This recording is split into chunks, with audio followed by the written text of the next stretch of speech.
Hey, good morning, everyone, and welcome to Mornings with Grace. As you can see in the background, it is fall outside. This is a lovely picture that my son took a few weeks ago of colorful, colorful trees. It's been a few weeks since we've done anything on Mornings with Grace, as I've been organizing things and dealing with a couple of personal issues. The one personal issue is I now have a new iPhone that's there. But what's also very interesting, I have been having car problems. But the good part is last Friday, I went and I picked up a brand new car. That's my first hybrid car. It's a RAV4 hybrid. And over the weekend, I did the first big road trip with my buddies. There's one bike in the car. There are two bikes on the back of the car. And we went up from the Lexington area where I live down to Cape Cod and did 40 miles, got to Coast Guard Beach, and had this most marvelous, marvelous day. So that's been keeping me busy over the past couple of weeks of dealing with cars, trying to wonder what's going on, and making plans for the next series of Mornings with Grace. So I'm so glad that you're coming by and dropping by. Now, today I have a very special guest and a very special topic. Lately, I have started up and have been doing workshops on diversity. And it's been really challenging to put together diversity programs. And coming from where my background is, certainly in the LGBT community, to be working in a diversity world and talking about the issues and the problems in corporations and businesses, all about diversity. And what's really something that's always been in my mind, trying to understand in this world today how faith impacts the way we look at diversity and people different from us. The diversity program that I put together was called People Like Us, ? People Like Us, ! We all want to be around people like us, but what does that really mean to us? So I do an experiential program on working out what bias is, what tribes are, and just get people to think, and even more than think, to feel. Now, many of you know that I have been an author. So I actually have 3 books. Ooh, that's where hiding out there. My first book, No Maybe Yes, Living My Truth, published in January of 2015. And then I started blogging on Huffington Post. The 4th blog that I wrote was something that I called Where is God? This was just something that came over me and I needed to write it. Little did I know that I would get responses from people and people of different religions all over the world. One of the people that responded to me was my now friend, Rabbi Michael Bernstein from Alpharetta, Georgia. He responded to me and I responded back to him, and we have been in contact for the last 4.5 years. In fact, when I did my cross-country road trip in 2017, I got to meet him, and we went to a ball game together in Atlanta. So right now, we're going to talk about the following topics: faith, diversity, and inclusion. And I'm going to introduce my friend, Rabbi Michael Bernstein. Hi. Michael, how are you? Good morning. I'm great. Thank you for having me over. It feels like we're over. It feels like you're in your house. Yeah. Even though there are many trees behind me with this wonderful green screen technology, you're in my apartment. I wish I could be living outdoors like that. I'm going to put a picture up. I don't know if you're watching, but I'm going to put a picture up of you and me at the ball game. Yes. This was in, wrong picture. Sorry. What picture did you put up? This is a picture of you and me at the year that the new stadium in Atlanta opened, where we went to see the Braves. Did we see the Mets with that? I'm pretty sure we did. I mean, Yeah. That was very nice of you. And you're an old-time Met fan, right? Okay. I am a Mets fan. I Yes. am. Get that I do right forgive out. you. Yeah, exactly. Well, other than 1986, we we both have similar rooting interests. I always like the Red Sox, so especially because the Yankees. So Yeah. I remember when I was younger, and again, I grew up in Brooklyn, so I went to see the Mets in the Polo Grounds. yeah, And I remember in high school, usually cutting out school and going to opening day at Chase Stadium. So many days. But after I moved in 1969, when I moved to the Boston area, I certainly evolved into a Red Sox fan. yeah, So there. So, Rabbi, I would love to kind of hear.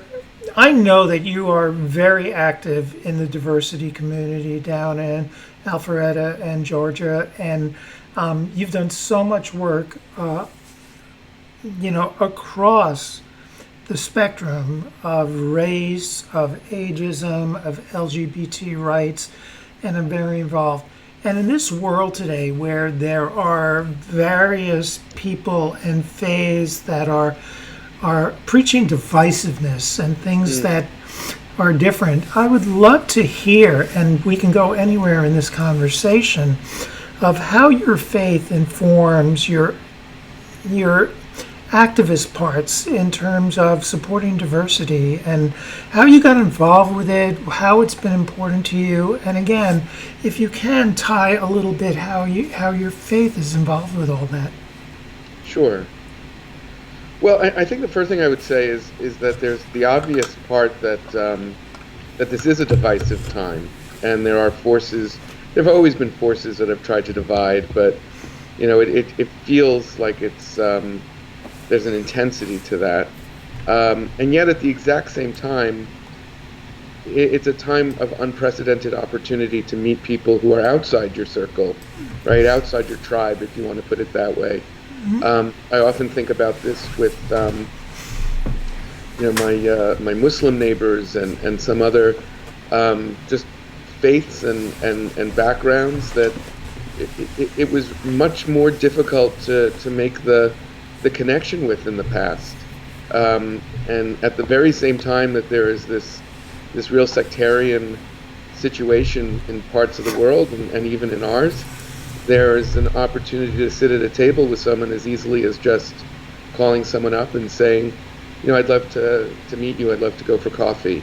And in a way, our meeting on Huffington Post was similar. You wrote a blog, and I found it very engaging, and I remember correctly, if it was that one, it might have been another, you talked about the experience of how meaningful it was to say, today I am a woman, in a way that your Jewish rite of passage that pretty much everyone goes through, a bar bat mitzvah, that was not a meaningful time to be identified as an adult, and it's not. It's kind of almost a joke, right? At the age of 13 or 12, depending, someone says, now I am a man, and it doesn't mean anything. And the meaningfulness of that identification really hit me, because that's the business I'm in, so to speak. I really think the power of identifying with ourselves, which I attach as part of God's creation of each of us, but I don't think it has to be in that language. It's very moving, and it's very natural when it comes to you through your own recognition of how important it is to be who you are. And so, as I told you at the time, I was inspired by it. It wasn't a question of me reaching out and saying, what do I have to share with this woman? It was, this is something inspiring to me about my own religion and my own sense that this is a meaningful experience outside of just, my own hang-ups with whatever is interesting to me and why I think about God. So I guess that's an opening part of it, that it's about taking advantage of this chance to meet people and learn from them. You asked a number of questions, so I don't want to so let's go back. So wait, let me make a few comments on that. So, it's really nice to hear this, because, I just read it again this morning for the first time in a couple of years. And you were talking about the rite of passage, and I think at 13, and certainly with an internal private struggle, not really understanding the rite of passage, it was something that I did not come from a religious background. It was just something, you will do this because it's something to be done. And the joke, and I don't know if they still do this joke today, but back in the 60s, it was, today I am a fountain pen, because that's the primary gift. I don't think people give fountain pens anymore. So I don't know what that would mean. But the idea of a rite of passage. Yeah. Today is a rite of passage is something that, I think of rites of passage as something that goes on continuously in our lives. And, the idea of identities, I mean, when I do trainings and stuff, I really put up a large slide and a large circular slide of how many identities do we have, and which one is more important, which is a rhetorical question that I just want people to think about. I don't really want them to have to pick it. But, the question is, why do we make one more important when there are so many possibilities that are there, and trying to think about that.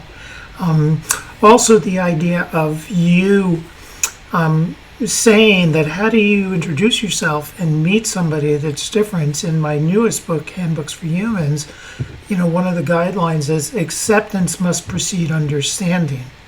Understanding may lead to knowing, but if you're not accepting people, you don't have the chance to really learn about them. So I love what you're saying, of saying, I'd like to get to know you and I'd like to hear what things are like for you. And I think that's something everybody should be doing. I think from the beginning, you struck me as a kindred spirit, first in your blog and when we started to talk, because I think that's such an important idea. Acceptance before understanding, and as often happens in our conversation, it connects to a Jewish tradition that when the Jewish people were at Sinai, if you read carefully, they said, we will do and we will hear. We will first accept this challenge that we'll receive the Torah, which is, to get into the inside baseball, sort of the central religious revelation of the Jewish people, which we both are. And at the same time, we're not used to that. We're used to, I'm gonna deign to put you as part of my life so I can learn enough about you to see whether or not you're okay people, right? And the opposite of that is true, which is what makes you you is something that, if anything, I have to learn from. And at the very least, go in with the sense that your perspective of the world is different than mine, not because of any identity that you have, right? But because you're Grace. I mean, you're somebody else, and the identity becomes part of that, but not the definition. And I find it to be such a fruitful way of understanding the world, and in some ways counterintuitive, because we are always going to see the world through our own eyes, so we have to work to break that up and be honest about it. So I find that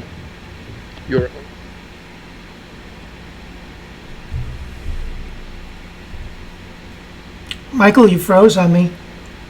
Yeah.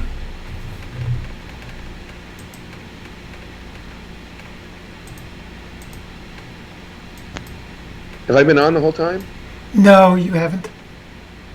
I don't know what happened. I apologize.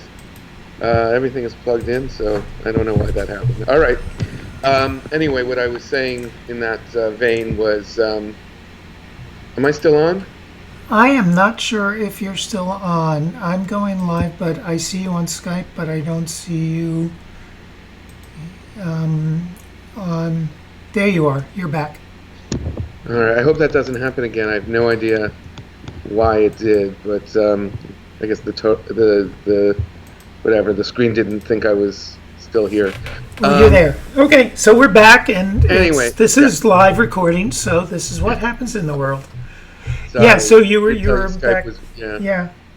Anyway, I hope we won't hit any more technical difficulties. But what I was going to say, just and I think we were we're there is well, personally, I actually found um, that I learned a lot from you because I think you had the same kind of approach to that, which is, I'm not going to test out and see whether this is a person who feels this way or that way. You just were very much about your own self, and Mm. that doesn't mean that you throw yourself to the wolves and necessarily don't.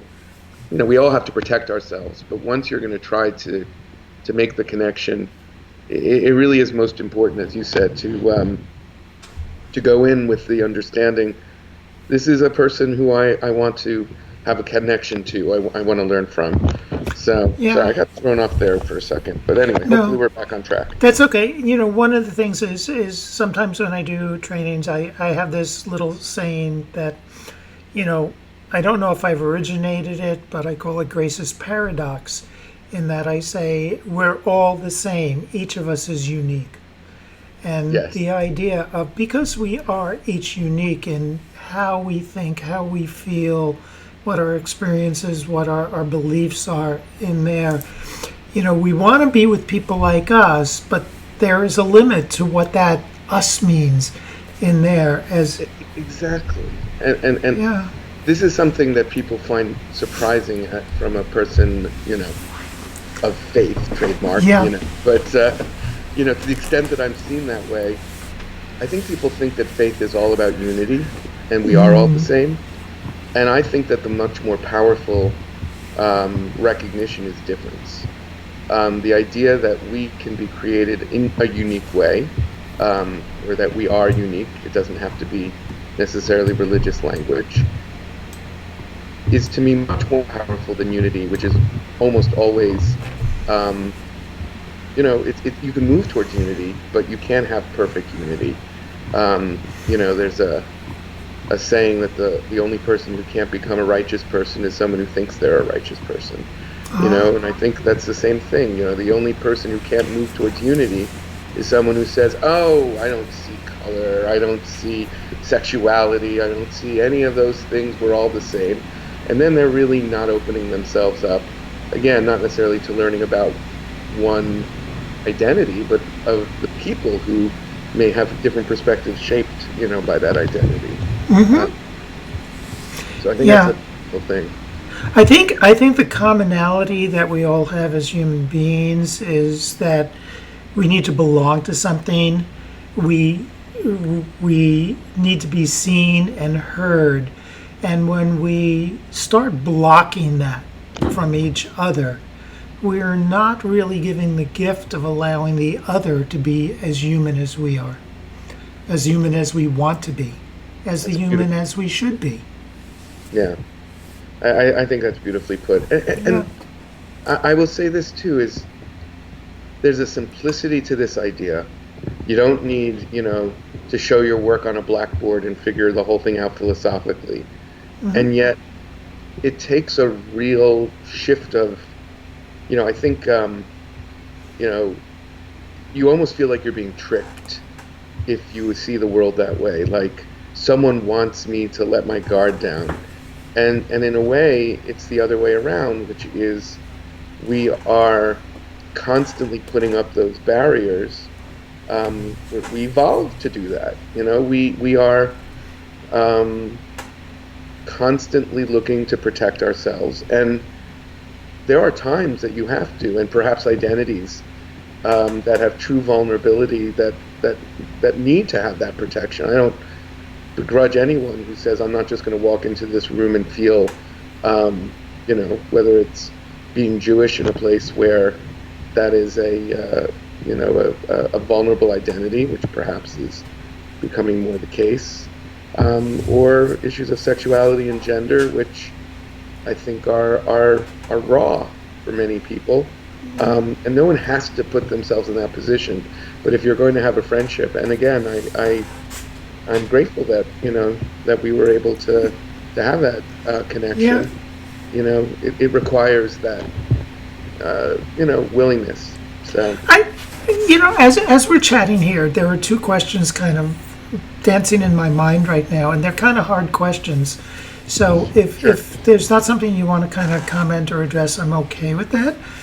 But there are many people that look for their faith, for their religion, as guidance of these are the rules I'm supposed to follow, Yeah. versus because you know if I don't follow that, there will be consequences, and those consequences may be large or small, or a way to, in some sense, my brain says they're hiding behind something, but I'm not quite sure. So I'm interested in what your thoughts are on the idea of, as you said, we're not just unity, where we can learn from each and every one of the other in Yeah. there. So how do you balance the idea of faith saying you shall do this, Sure. or dot dot dot, and that way Yeah. that holds people back from, being open to others.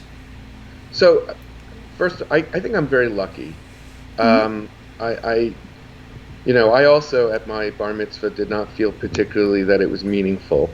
Um, but I wasn't struggling in any way with the the real, well, I don't want to say it this way to be dramatic, but I obviously could be life and death sense of who I am. I was struggling with the fact that it just felt, not fulfilling, or most people have some sense of that.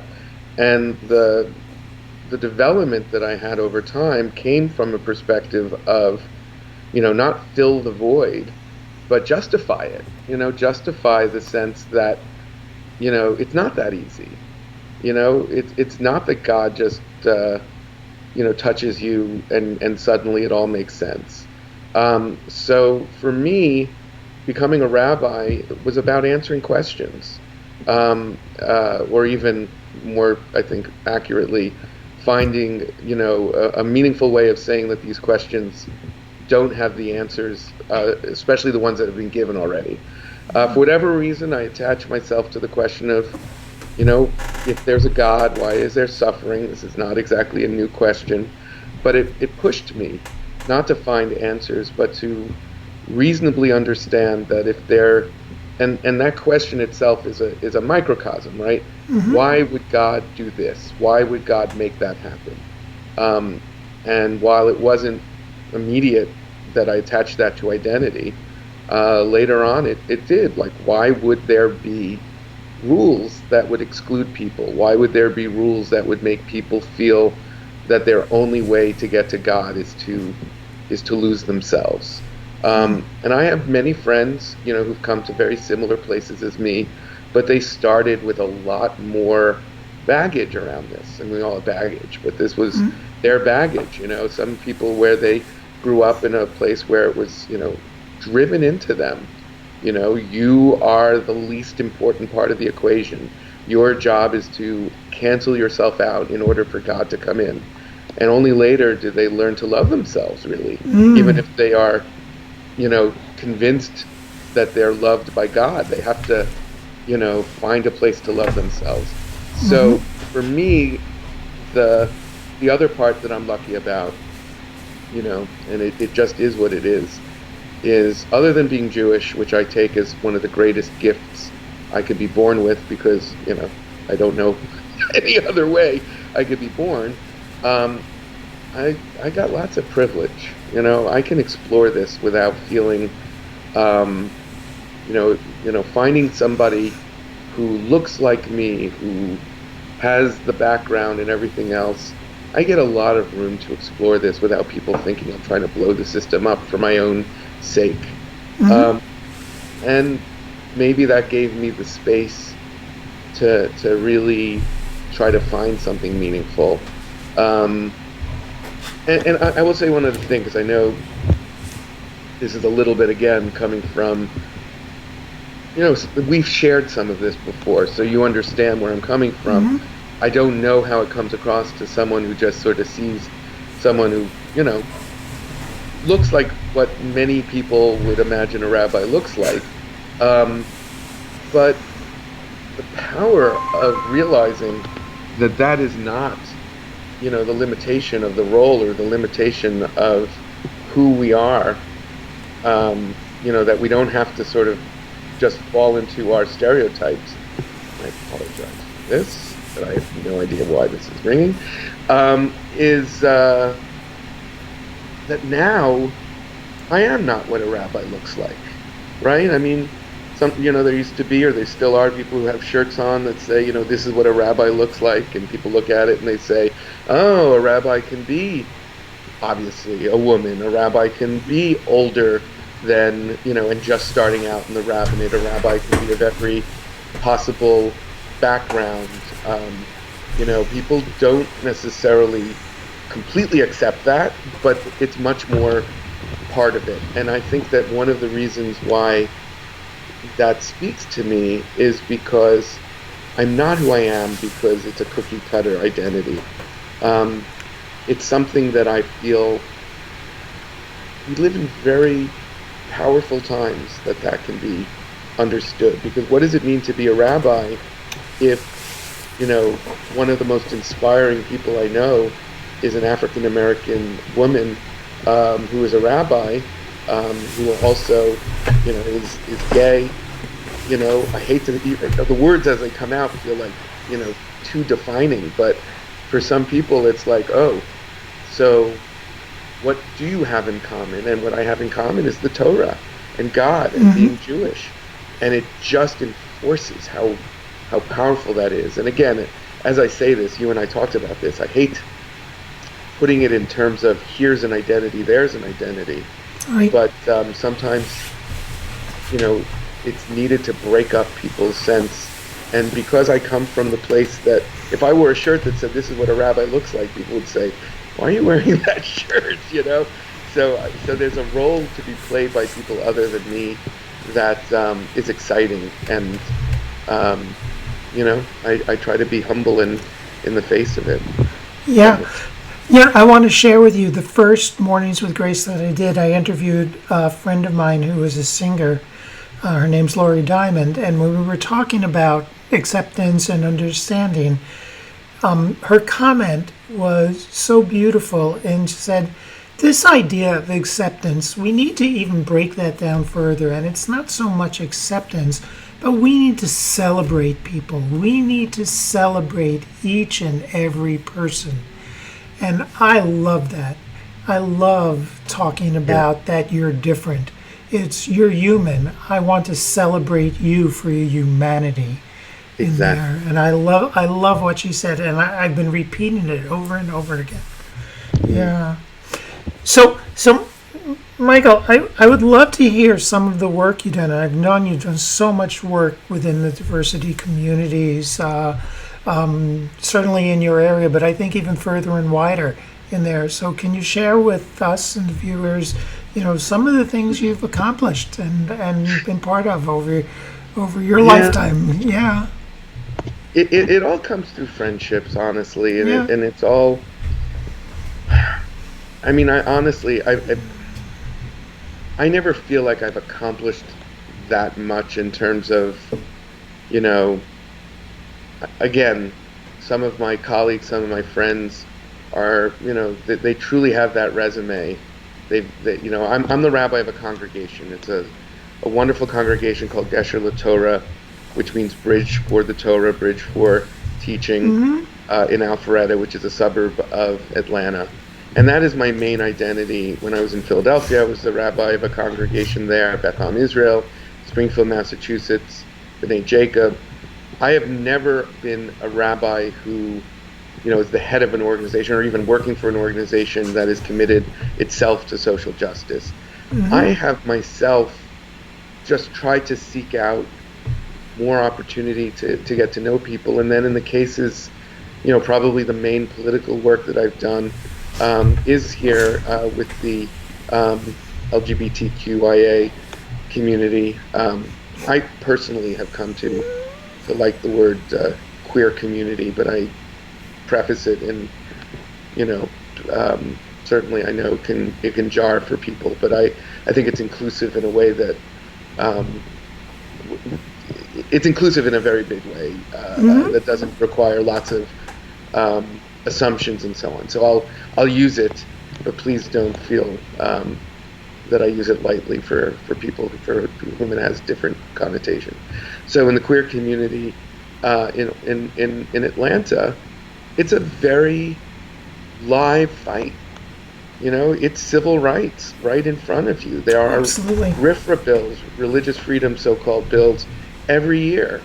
And one of the things that I have been able to do is be part of the voices who go down to what we call the Gold Dome, the Capitol in Atlanta, and and talk about, sometimes from a religious point of view, this is, not the way we want our faith. It's not a good faith approach to say that people of faith have an issue across the board that needs to be protected so that we can, anyone who actually personally holds that there are limitations in their sense of sexuality and everything else will be protected by our Constitution.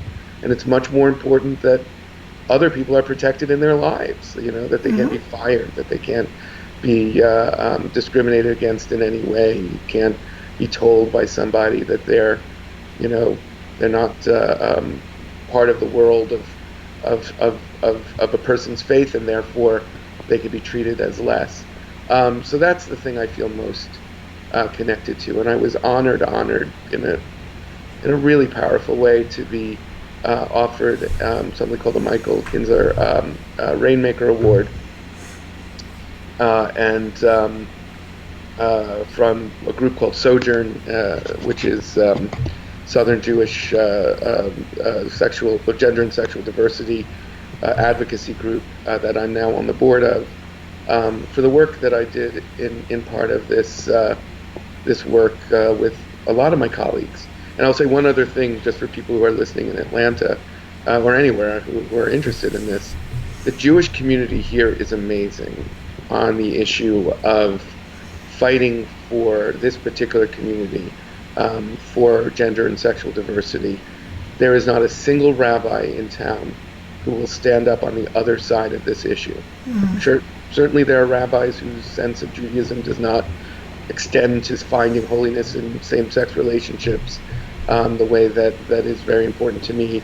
But they don't speak on behalf of, you have to go outside of Atlanta to find a rabbi, who you can plug in and say rabbis, feel the same way about it. It's almost all Southern Baptist. I don't mean it's all Southern Baptist people. I mean, the people who do it are all Southern Baptist. And on the other side, you have just a rainbow of Muslim and Jewish and other Christian faiths and Hindu and people coming from ideological faiths or ideologies that are not faith-based. And it really makes you feel that this is not something that will be forever have to be fought, because there's such a sense of solidarity. So that's one thing. And the other major honor that I received also kind of just still blows me away is the Martin Luther King Board of Preachers, which is at the Martin Luther King Center, not the MLK Center, but the International Chapel at Morehouse College. And I mean, the induction was just a highlight for me of, it's up there with those amazing moments in one's life, to stand with people who I know through their justice work, some people who I didn't know, some people, Duncan Teague, if you're out there, who have become great friends, not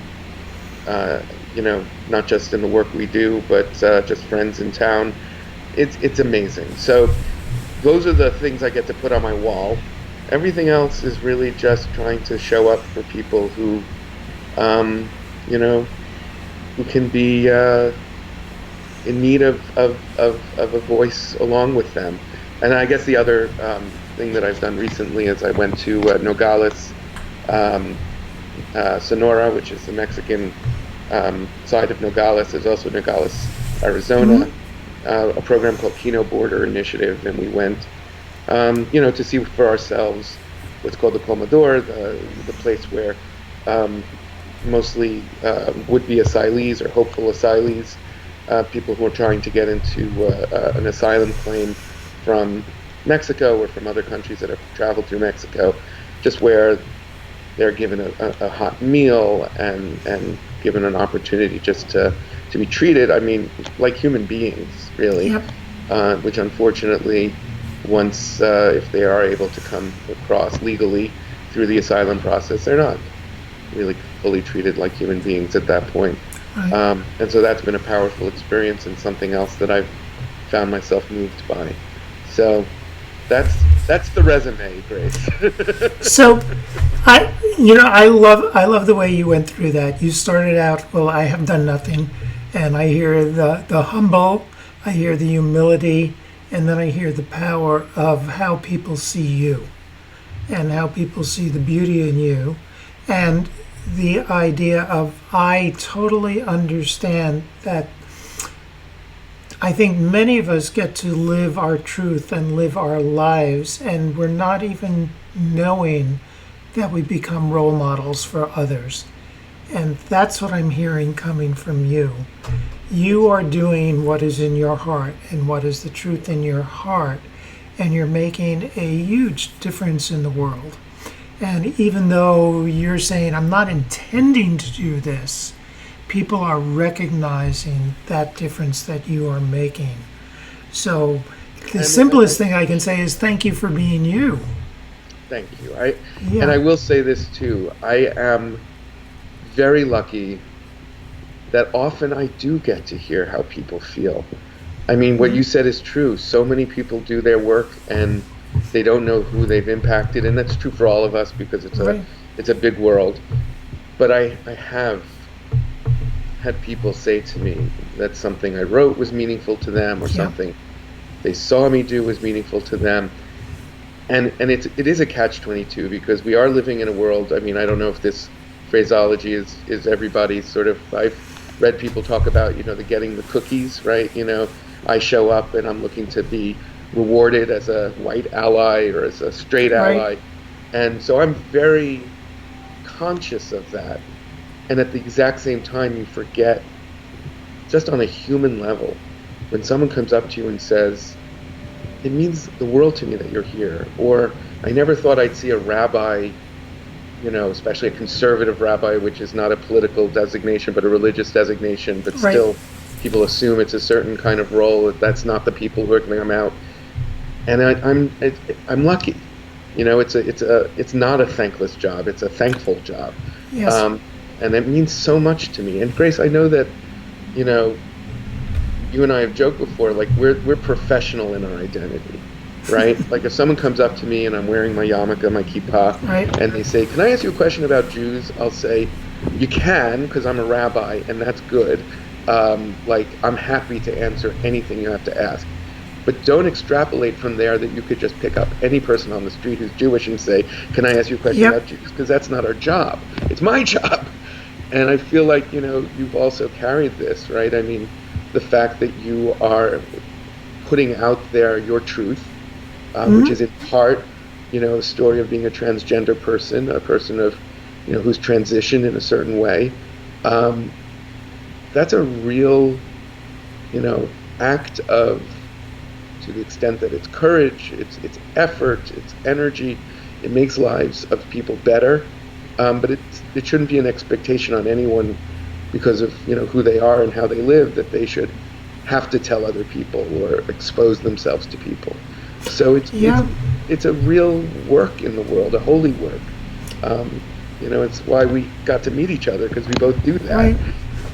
And I think that the most interesting experience that I've had is through my transition. I'm pretty lucky, and what I say is blessed, in that I've not lost any of my kids, my grandkids, within my life, but also realizing that the simple act of being authentic, of choosing to live your truth, and not living a way that you think you are supposed to or should, wherever it's the culture, your family, or this message we get growing up, we're supposed to or do things.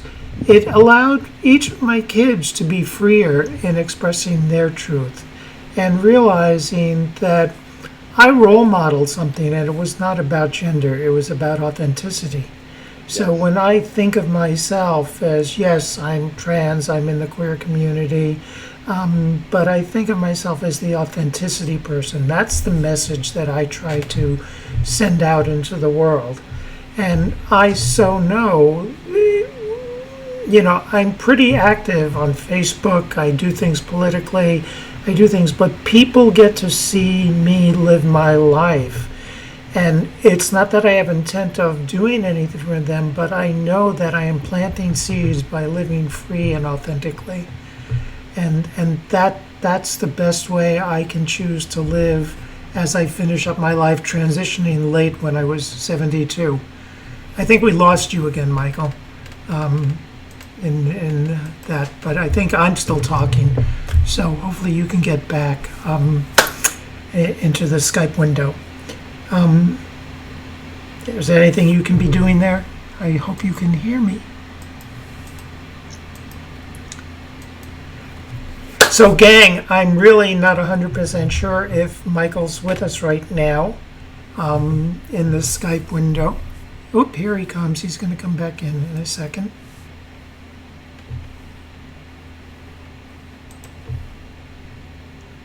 Reconnecting. Hopefully you're reconnected. Here we go.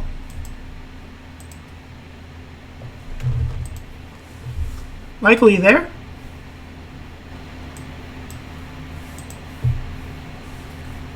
I'm going to call Michael back, so hang on, gang.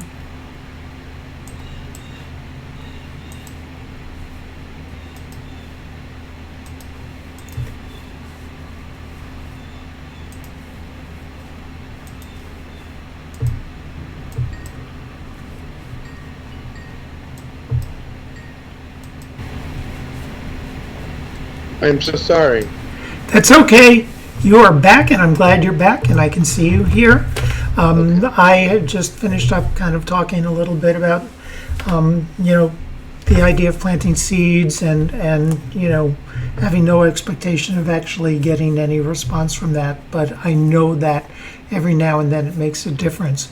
Can I blindside you for a second and ask you my 5 questions? Of course. Okay, I'm I going see you, by the way, so... What's that? I don't know if that matters, but I can't see you. But you if you can't can see me. Okay. Yeah, I can see you. Okay. And you're on the video. That's going on.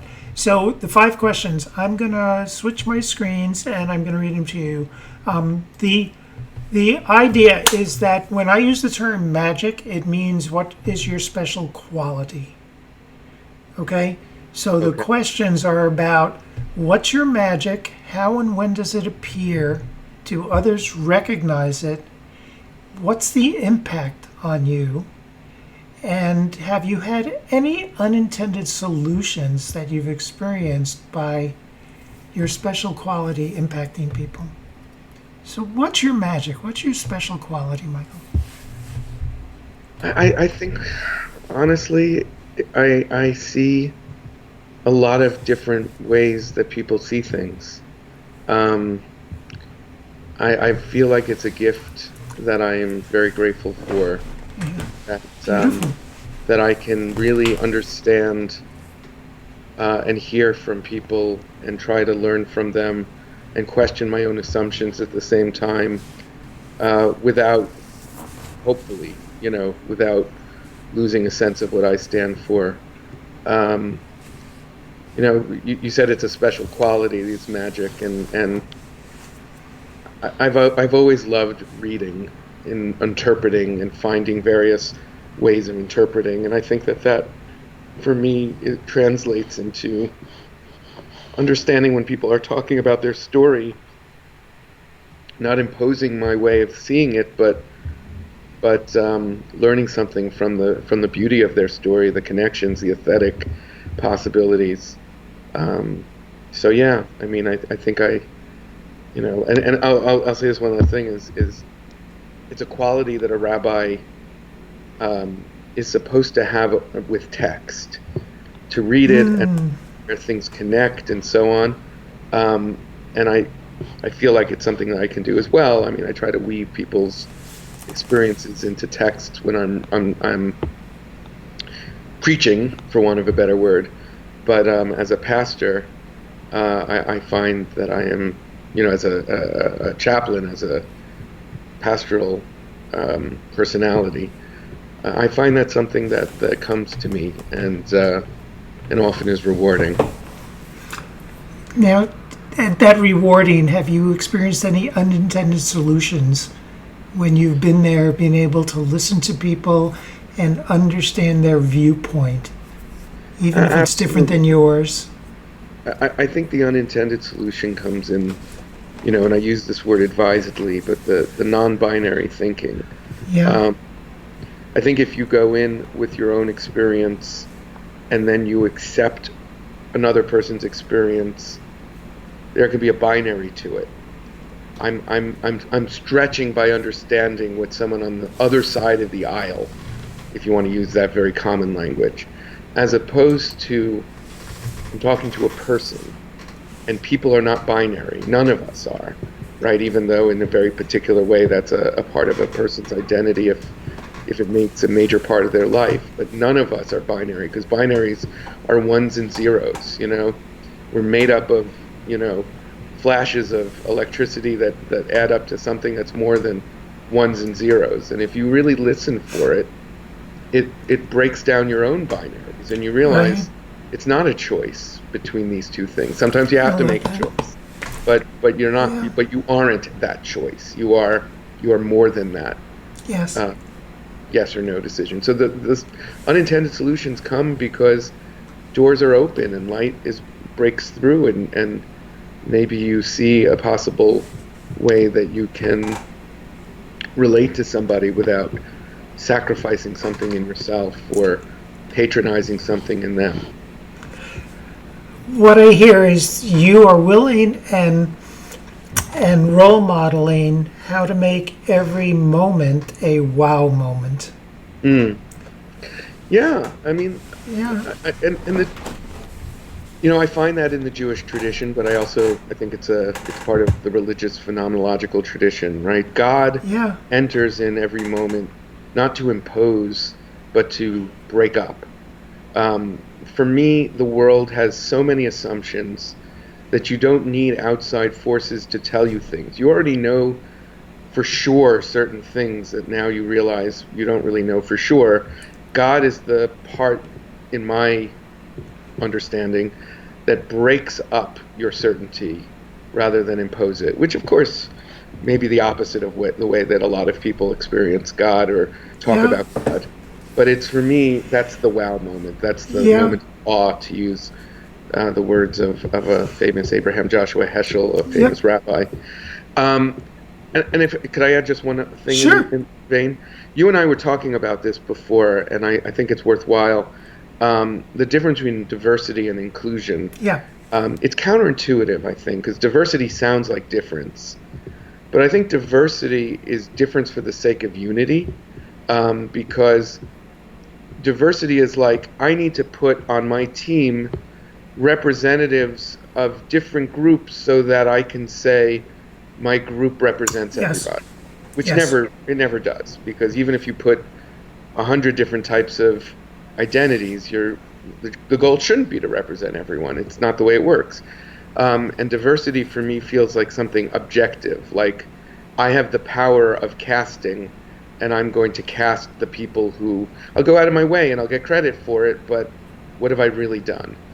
Inclusion, strangely enough, which sounds like unity, to me is actually about difference because, when I'm preaching, I try to imagine any possible person could be in that room and not use language that will then later have to be undone.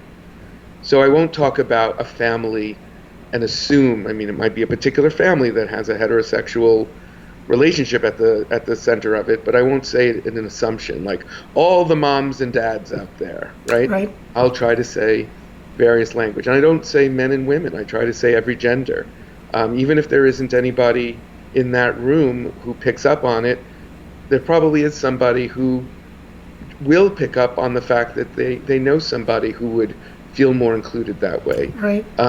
There are blessings that are for men or for women or boys or girls, but when I say them, I always use children as well. I say our sons, our boys, our children, because that way again, someone doesn't have to find themselves in that brain. And that to me is an inclusion that's based on difference and not oh, this is the thing I really never liked. If you're black or white or green or purple, well, no one's green or purple. So what's the point, right? It matters to actually say, what do I need to model that I'm opening the door for someone who may not necessarily assume the door is open for them, rather than me telling them and say, because I mentioned these things, I'm in on these jokes, which we very quickly do. As soon as you have a friend or a connection, you kind of go to the language and you say, ha ha ha, I bet you know this because, and that's the opposite of inclusion. I mean, it may be human, you and I as friends might do it,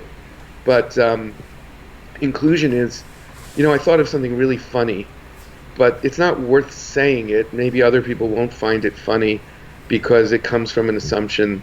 There are plenty of ways to get across without that joke. And then some people say, oh, that means we couldn't make this movie today or anything else. I say, you know what? That's not the loss. They already made Blazing Saddles. They don't have to make it again, we're going to get more creative every time when we realize the world has always been more diverse than we realize. Right. It's not that in this age, we have allowed people now, there are different sexualities and different genders. Me Too.